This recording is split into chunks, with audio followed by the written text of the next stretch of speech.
Бул ролик Ади уулу Токтосун атасына багыштап, алайлык жигиттер Токтосун уулу Адилет жана Токтосун уулу Нургазы тарабынан каржыланды. Адамзат тарыхында бүткүл тавхидти жайылткан пайгамбарларга жараткан тараптан вахийлер, аяндар келген.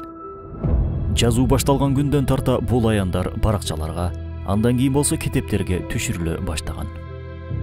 Мезгилдин өтүшү менен бул аяндар адамдар тарабынан өзгөртүлүп, атүгүл жок болуп да кеткен.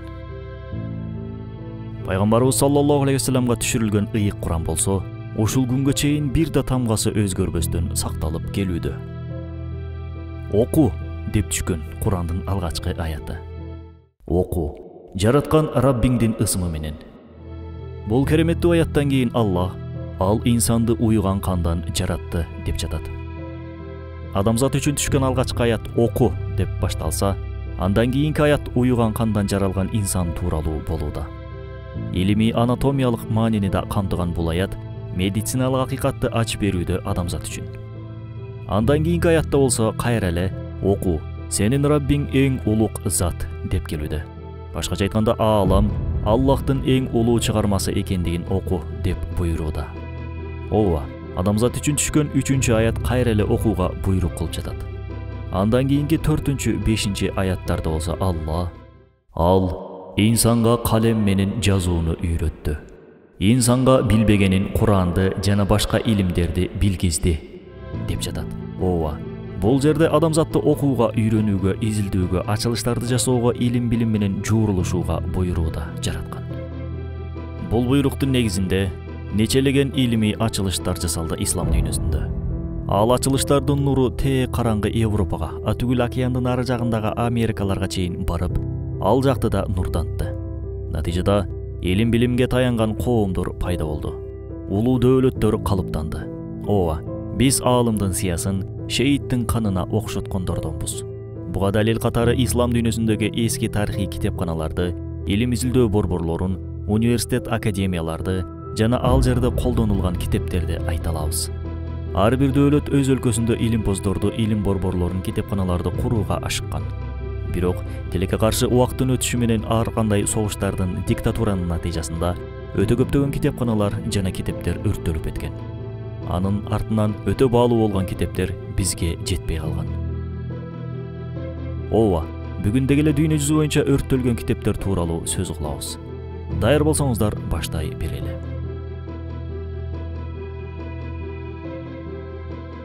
Тарыхта өтө көп кандуу согуштар, басып алуулар ишке ашты. Анын артынан акылга сыйгыс зулумдуктар, геноцид жүзөгө ашты. Булардын арасында дагы бир аң сезимге каршы ачылган согуш бар.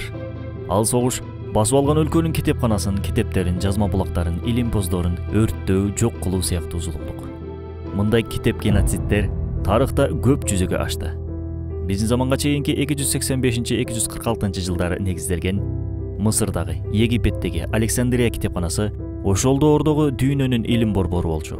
Бул китепканада жалпысынан 400 000, башка маалыматтар боюнча 900 000 кол жазмалар сакталган болчу. Бирок биздин заманга чейинки 30-жылдары бул китепкана так талашуудан келип чыккан согушта өрттөнүп кетет.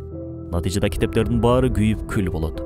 Китепкана кийин кайра калыбына келтирилип ишке кирген соң 480-жылы римдик поптор тарабынан кайра дагы бир жолу өрттөлгөн. 783 жыл Византиянын Леонго таандык китепканасы өрттөлгөн. Жалпы 300 000 китеп жок болгон.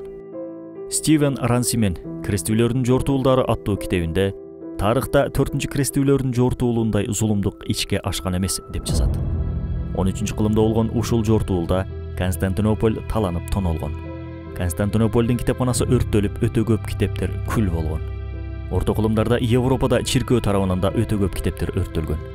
Чиркөө бурмаланган Библиянын көз карашына ылайык келбеген илмий китептерди атүгүл анын авторлорунда өрттөшкөн. Мисалга алсак, Жордано Бруно. Чиркөөнүн көз карашы боюнча Европада бир гана Библия болушу керек эле. Бирок Библиянын оригиналы каякта экенин өздөрү да билишпейт болчу. 14-кылымдарда Флоренцияда мактануу оту деп аталган атайын фанаттардын күнү бар болчу. Бул күнү жаш балдар үйлөргө кирип барып, чиркөө тараптан адамды алаксатуучу нерселер деп эсептелген күзгү, модалуу кийим, музыкалык инструменттер жана башка ушул сыяктуу нерселерди алып чыгышып, массалык түрдө өрттөшчү. Бул өрттөнгөн нерселердин арасында китептер да бар болчу. Натыйжада өтө көп баалуу илимий адабий китептер өрттөлүп кеткен. Ислам дүйнөсүнүн тарыхында маданият, илим билим жаатында эки чоң геноцид бар экендигин унутпайлы. Биринчиси Андалусия ислам дөөлөтү кулаган кездеги талкалоолор, экинчиси болсо монгол баскынчылыгы тушундагы оор жоготуу. Үчүнчү маданий геноцид бул соңку доордо ишке ашканын да унутпайлы. Индия тараптарда англис баскынчылыгы, Араб Африка дүйнөсүндө Европа баскынчылыгы, Түркистанда, Кавказда империалисттик жана советтик баскынчылык. 711-жылы мусулмандар Тарик бин Зияттын жетекчилиги астында Испанияга кирип багындырышат. Натыйжада Андалус ислам дөөлөтү түптөлүп, бул дөөлөт дээрлик 800 жыл бою өкүм сүрөт. Дөөлөт эң дүркүрө өскөн мезгилде мусулмандар аркылуу бүтүндөй караңгы Европага маданият, илим, технологиялык жаңа ачылыштар, искусство жайылат. Мусулмандар ушунчалык күчкө кирет атүгүл чегарасын кеңейтип олтуруп, Парижге 30 километр калганга чейин барышат. Ким Султан болсо биринчи кезектеги стратегиясы чегараны кеңейтүү, тагыраак айтканда тавхид мүдөөсүн Европага жайылтуу болгон. Ар бир дөөлөттүн өсүп өнүгүшү жана алсыроо мөөнөтү болот. Андалус ислам дөөлөтүнүн да күнү баштаган мезгилге жеткен кезде бир нече хандыктарга бөлүнүп кетет. Булардын арасында христиан династиялары да бар эле. Кастилия ушул династиялардын бирөөсү болуп, анын аял башкаруучусу Изабелла Кастильская мусулмандарга каршы күрөштө өзүнүн каардуулугун көрсөтөт. Азыркы күндө кыргызбыз, мусулманбыз деп төш какканыбыз менен реалдуу иш аракетке келгенде алсыздыгыбыздан, коркоктугубуздан чылбырыбызды шап артка тартып кеткен учурларыбыз көп. Тайманбастык бул кармаш деле эмес, кайрымдуулукта да, илим алууда да, өзүнүн мусулман бир тууганын сыйлоодо да болот эмеспи? Чынында католик бир катындын кылганынын бир бутагында кыла албай жатабыз биз. Кантип дейсизби? Изабелла турмушка чыккан күнү Испаниядагы эң акыркы мусулман өлтүрүлгөнгө чейин мен эч качан жуунбайм деп ант ичет. Натыйжада ал бул антын өмүр бою бузбастан карманып жуунбайт. Ушундай өжөрлүктү жакшы тарапка жумшасак кана. Изабелланын дагы бир аты Кир Изабелла болгон. Атүгүл Изабеллин деп аталган түс да бар. Ал саргылт болуп, Изабелланын кир деп саргарып кеткен кийимдеринен улам аталып калган. Албетте, жеке гигиена маселелери орто кылымдын Европасында өтө эле оор абалда болгон. Бирок өз максат үчүн көчөрүп, максатынан кайтпоону бир католик катын көрсөтө алып жатат. Кир Изабелла буйругу менен кардинал инквизитор Хименес де Сиснерос 1499-жылы бүткүл арабча китептерди, манускрипттерди, башкача айтканда кол жазмаларды өрттөтүп жок кылдырат. Нобель сыйлыгынын лауреаты Пьер Кюринин атактуу сөзү бар. Андалус ислам дөөлөтүнөн бизге 30 гана китеп калды. Ал китептерди изилдеп натыйжада атомду бөлө алдык. Эгерде өрттөлгөн ошол миллион китептин жарым эле калганда, биз космосто галактикалардын арасында саякаттап жүргөн болот элек. Биз алардын китептерин өрттөп, илимди нөлгө түшүрдүк. Кайрадан алар мурда эле кылган ачылыштарын изилдеп, жазып, ачып олтуруп, натыйжада жүздөгөн жылдарыбызды жоготтук. Ооба, ушул эле сөз өтө көп нерсени далилдеп турган сейт. Кийинки чоң балебиз бул Багдадтын талкаланышы. Багдад ушунчалык кооз шаар эле. Аны көргөндөр Багдадты көргөн көздөр үчүн дүйнөнүн башка жерлери кудум эле чөл сыяктуу дешкен. Илим билимдин, маданияттын, искусствонун борбор болгон шаар, Мадинатис Салам, башкача айтканда тынчтыктын шаары деген наамды да алып жүрчү. 1258-жылы Чыңгыз хандын небереси Хулагу 120 000 аскери менен Багдадка бастырып кирип келет. Анын ичинде 12 000 армян, 60 000 грузин, 1000 француз аскери бар эле. Шаар бир нече күн бою таланып тонолот. 1 миллион мусулман өлтүрүлөт. Көмүлбөй калып кеткен денелерден жыттар чыгып, шаарда туруу мүмкүн болбой калат. Хулагу өзү да бир нече убакыт шаардын сыртына чыгууга мажбур болот. Аябагандай мусулмандар менен көп китептер Дижила, башкача айтканда Тигр дарыясына ыргытылат. Бир нече күн бою дарыяда суу эмес, сыя жана кан ага баштайт. Бул окуялардын күбөсү атактуу багдадтык аалым факих мухаддис Ибн Саи бул окуя тууралуу ушинтип жазат. Монголдор аттары үчүн китептерден акыр жасашты. Акырда кыштын ордуна китептерди колдонушту. Атактуу тарыхчы Ибн Тагриберди өз китептеринде бул окуя тууралуу мындай дейт. Дүйнөдөгү бүткүл илим билимди камтыган китептердин баары өрттөлүп жок болду. Айрыкча 500 жылдык тарыхы бар болгон Даанышмандык үйү деген мааниге келген Байтул Хикма аттуу илим борбору жана китепканасы өрттөлгөн. Көпчүлүк Байтул Хикманы бир гана китепкана деп эсептешет. Жок, бул жаңылыш ой. Китепкана бул Байтул Хикманын бир бөлүкчөсү гана. Чындыгында бул борбор ошол кездеги ислам дүйнөсүнүн эле эмес, тескерисинче дүйнө жүзүнүн илим боздорун кызыктырган илим-билим маданияттын борбору болгон. Бул жерде Аль-Харазми, Бани Муса бир туугандары, Кинди сыяктуу көптөгөн улуу илимпоздор жетишип чыккан. Азыркы күндөгү Силикон өрөөнү НАСАда эле борбор болгон бул жер. Андан сырткары христиан жана жөөт илимпоздор да келип, мусулмандардан эркин илим алышкан. Ал доорлордо илимий технологиялык терминдер азыркы күндөгүдөй латынча же англисче эмес, тескерисинче арабча колдонулган. Халифа Мансур тарабынан курулуп, Харун Рашид тарабынан өнүктүрүлгөн бул борбордо аябай көп эмгектер жаралган. Андан сырткары өтө көп китептерди араб тилине которушкан. Бул жөнүндө дагы сөз кылабыз. Натыйжада ушундай баалуу борбор тилекке каршы монгол христиандардын бириккен колу менен талкаланып жок болот. Ооба достор, ислам дүйнөсү аябай чоң берметинен ажырады. Бирок кыска убакыттын ичинде кайрадан интеллектуалдык деңгээлин калыбына келтире алды мусулмандар. Азыркы күндө да эмне үчүн илим-билим жактан арттабыз деп үмүтсүздүккө түшпөшүбүз керек. Бат эле калыбыбызга келе алабыз буюрса. Себеби монголдордун жана христиандардын кылган жогоруда аталган геноцидинен кийин жок болуп кетпей, кайра калыбына келип, атүгүл дүйнөнү дүңгүрөткөн Осмон дөөлөтүндөй бир дөөлөттү кура алуу бул чоң үмүт, чоң дем берет. Ооба, илим-билим китептерибиз өрттөлүп кетти. Бирок илим-билимдин, маданияттын, акыйкаттын, адилеттүүлүктүн булагы болгон Куран дале колубузда. Болгону аны изилдешибиз керек. А монголдорчу? Монголдор дүйнөнү ошончолук багынтканы менен учурда же бир тарыхый шаары жок, же бир тарыхый китеп булактары жок. Миң дүйнөнү багынтсаң да, илим-билимге салым кошпосоң жок болууга мажбурсуң. Дагы бир чоң китеп геноциди 16-кылымда болуп өттү. Испаниялыктар Түштүк Америкага бастырып кирген соң, өтө көптөгөн жергиликтүү элдерди өлтүрүү эле тим болбостон, ага кошумча Майя жана Инка маданиятына таандык болгон баалуу тарыхый колжазмаларды өрттөшкөн. Бул өрттөөдө испан чиркөө кызматкери Диего де Ланда сап башында болгон. 1922-жылы Осмон дөөлөтү кулайт. Бийликке Мустафа Кемал Ататүрк келет. Мустафа Кемал 1928-жылы араб тамгасынан латын тамгасына өткөзөтөлгөнү.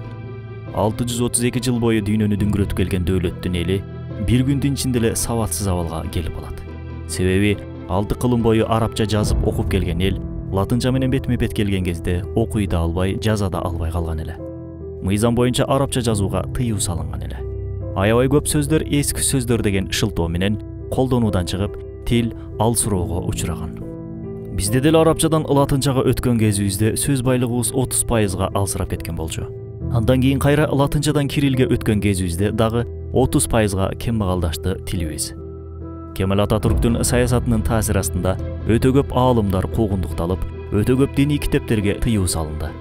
Мисалга алсак, аалым Саид Нурсинин Рысалай Нур аттуу тафсир жыйнагына тыюу салынып, өзүн болсо 30 жыл бою түрмөгө камайт. Себеби бул китептер элде өзүн таанууга, динин терең изилдөөгө, сырткы идеологиялык чабуулга жеңилбөөгө үндөгөн китептер эле. Бул көрүнүш учурда да уланууда. Мисалга алсак, жаныбыздагы эле Орусиядагы Курандан кийинки орунда турган Сахих аль-Бухарийнин орусча котормосуна тыюу салынышы. Бул китепте кээ бирлеринин түн уйкусун бузуп жаткансыйт. 1992-жылкы Босния менен сербтердин ортосундагы согушта сербтер Сараеводогу улуттук китепкананы аткылап өрттөп жиберишкен. Натыйжада китепкананын 90%, же болбосо 2 миллион китеп өрттөлүп жок болгон. Китептерди куткаруу үчүн аракет кылгандарды болсо снайпер менен атылашкан. Бул китепкана Босния мусулмандарынын маданий мурасы катары эсептелчү. Ал жерде Босниянын суверендүү эркин өлкө болгондугун далилдеген тарыхый документтер болгон. Сербтер бекеринен бул маданий мурасты өрттөгөн эмес, демек.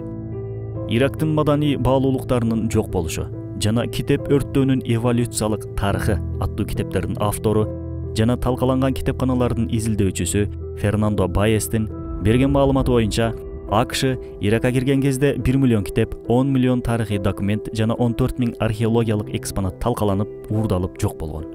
Ирак бул бир гана ислам маданиятынын борбору эмес, Атүгүл байыркы Сумер, Акад, Вавилон, Месопотамия маданияттарынын борбору болуп саналат. Демек, миңдеген жылдарды камтыган маданий мурастарды да сактап жүргөн бир өлкө болгон. АКШ Иракка кирген кезде Багдад улуттук китепканасындагы 1 миллион китеп өрттөлүп кеткен. Бул китептердин арасында 1001 түн жомогунун оригиналынын кээ бир бөлүктөрү, Умар Хайямдын математикага тиешелүү эмгектери, Ибн Синанын жана Ибн Руштдун чыгармаларынын оригиналдары бар эле. Автор бул маалыматтарды изилдеп жазып чыккан соң, анын АКШга кирүүсүнө тыюу салынат. Бул маалыматтар тууралуу келечекте буйрса чыгарабыз. Жакынкы чыгыштагы эң эле баалуу деп эсептелген Ирактын Мусулундагы китепкананы өрттөштү Иракка кирген игил атын жамынган жалданма аскерлер. Натыйжада Ирак маданияты үчүн дегеле ислам дүйнөсү үчүн чоң жоготуу болду. Ооба достор, мындай жаңылыктарды уга бербейбиз, бизге жетпей калат. Бизге бир UFC мушкеринин чемпиондук кармашы же батыш ырчысынын өлүмү сыяктуу кабарлар гана жетет. А биздин аң сезимибизди козгой турган жаңылыктар жарым жылда эле келатып жок болуп кетет. Китеп өрттөгөндөр албетте адамдарды да өрттөйт, авторлорун да өрттөйт, өлтүрөт. Мисалы, Сталиндик репрессия маалында 2 миллион калкы бар Кыргызстандан эле 40 миңдей инсан өлтүрүлгөн. Булардын арасында бейгүнөө жөнөкөй жарандар бар болчу. Бирок улуттун эң илим билимдүү диндар катмарын ушул кезде жок кылган. Элди эркиндикке, улуттук ар намыска жетелечүү катмарларды жоготкон СССР. Өтө көптөгөн китептер өрттөлүп жок кылынган. Аталарыбыз китептерин жерге көмүп, сокмо пакса дуалдардын арасына катып, эптеп бекитишкенге аракет кылышкан. Бирок басымдуу бөлүгү өрттөлүп кеткен. Кээ бирки аталарыбыз жер төлөсүнө атайын китеп басып чыгаруучу машинканы коюп алып, жашыруун түрдө китептерди бастырып чыгып сатышкан. Бул баатырлар тууралуу да чыгарабыз буйрса. Дүйнөдөгү заалым баскынчылар басып алган жериндеги кылган эң алгачкы иши, демек, бул ошол элдин китептерин, жазма булактарын, андан кийин болсо айдыңдарын өлтүрүү болгон. Себеби китеп аркылуу, айдыңдар аркылуу коом кулчулуктан же болбосо кулдук мүнөздөн, кулдук психологиядан арылып чыгып кетет. Сталин сыяктуу диктаторлорго бул кулдук психологияны жеңгендер чоң коркунуч туудурган. Пикирлерди өрттөп жок кылууга аракет кылуу бул алсыздардын, коркоктордун тактикасы. Миң өрттөсөң да чыныгы акыйкат пикир күйбөйт, жок болбойт. Себеби акыйкат пикир кагазда эмес, акылда, китепте эмес, жүрөктө. Кээ бирки өзгөчө көз карашты карманган тарыхчылар мусулмандарда көптөгөн китептерди өрттөгөн деп айтып келишет. Чын эле ошондой болгонбу? Келиңиздер карап көрөлү. Люсьен Паластрондун «Өрттөлгөн китептердин тарыхы» аттуу китебинин маалыматы боюнча, мусулмандар багындырган жерлердеги китептерин өрттөгөн эмес. Автор китебинде көпчүлүк Александрия китепканасын Умар разияллаху анху өрттөгөн деген жалааны жабышат. Бирок бул болгону бир куру жалаа деп айтат. Умар разияллаху анхунун убагында Искандария, азыркы Александрия фатх болот. Андан ары Миср же болбосо Египет мусулмандарынын карамагына өтөт. Сахаба Амир бин Астын дипломатиялык чеберчилигинин негизинде согушсуз түрдө багынат шаар. Искендериядагы бүткүл имараттарды, курулуштарды бир-бирден кагазга тизмелеп, Умар разияллаху анхуга жөнөтөт Амир бин Ас. Бул тизмеде Искендерия китепканасы тууралуу сөз болгон эмес. Себеби мусулмандарга чейин эле китепкананы христиандар өздөрү өрттөп, талкалап жок кылышкан эле. Жогоруда аталган Байтул Хикмадагы көптөгөн илимпоздор грек философторунун китептерин арабчага которушкан. Бул үчүн атайын котормо бөлүмү болгон. Мисалы, Муса бир туугандар деген ат менен таанылган Мухаммед, Ахмад, Хасан аттуу 3 бир тууган Хунайн бин Исхактын жетекчилиги астында Византияга барышып чоң суммага китептерди арабчага которуу максатында сатып алып келишкен. Алар чиркөөлөрдөн, китепканалардан, жеке китеп коллекционерлеринен сатып алышкан бул китептерди. Байтул Хикмада эмгек көрсөткөн Ибнул Надим өзүнүн доорунда грекчеден арабчага которгон котормочулардын саны 47 болгондугун жазат. Бул котормочулардын ар бирине халифа маалум 300 динар бергендиги жазылат. Атүгүл кээ бирки которулган китептерге китептин салмагынчалык алтында беришкен. Которуу аркылуу өтө көптөгөн батыштын китептерин сактап калышкан мусулмандар. Кээ бирки грек философторунун китептеринин ушул күнгө чейин жетип келишинин бир себеби мусулмандардын котормодогу кылган кызматтары болуп саналат. Имам Газали жаш кезинде Журжан жергесинен кайтып келе жаткан кезде каракчылар алардын кербенин тоноп, Имам Газалинин китептерин алып коет. Китептеримди кайтарып бергиле деген Газалиге каракчы ушундай дейт: китептериңди алып койсо эле илимиңден эчтеке калбай калат экен да. Бир ууру сенден алып кое ала турган бул кандай илим өзү? Айтчы, дейт. Имам Газали ошол күндөн баштап бүткүл китептерин жөн эле окуп тим болбостон жаттай баштайт. Чынык илим бул жан дүйнөдөгү амалдагы аң сезимдеги илим. Тарыхта канчалаган алмашуулар, кармашуулар, ааламдашуулар ишке ашса да, эч өзгөрбөгөн, жоголбогон, кайра жаңы мааниси ачыкка чыгуу менен жаңыланып турган бир китеп бар. Ал Куран. 14 кылым мурун алгачкы жолу түшкөн кезде кандай болсо, учурда да ошол бойдон. Мусулмандар Куранды китепканада эмес, акылдарында сактап жүрүшөт. Дүйнөдөгү бүткүл Куранды өрттөп жиберишсе да, Кудай сактасын чынында. Кайра үтүр чекитине чейин калыбына келтирип алуу оңой. Себеби Куран эсте сакталуу. Пакистанда дээрлик 1 миллион хафиз бар. 5 миллион эли бар Ливиянын ар бир 5-чи жараны хафиз. Ал эми Туркияда болсо 150 миңдей хафиз бар экендиги такталган. Куранды баштан аяк жатка жаттап алуу өзүнчө керемет. Бул да Курандын миңдеген касиеттеринин бирөөсү болуп саналат. Мисалы, учурда дүйнө жүзү боюнча бир да Библияны жатка жаттап алган хафиз жок. Аны, башкача айтканда, Куранды биз түшүрдүк жана биз коруйбуз, дейт Аллах Хижр сүрөсүнүн 9-аятында. Ушул роликти даярдап атып бир нерсе эсиме келди. 90-жылдары кайсыл үйгө барба, мештин же болбосо очоктун жанында барактары айрылган китеп тургандыгын көрүп калчу элек. Элибиз китептерди тутандырык катары пайдаланып калган эле. Тутандырык бул отту күйгүзүп алуу үчүн колдонулган кагаз. Жыйынтыгында аябагандай көп китептер өрттөлүп жок болду. Сынган кылычтар, ак кемелер, келкелдер, атүгүл эмне жөнүндө болгонуна башыбыз жетпеген дагы канчалаган китептер.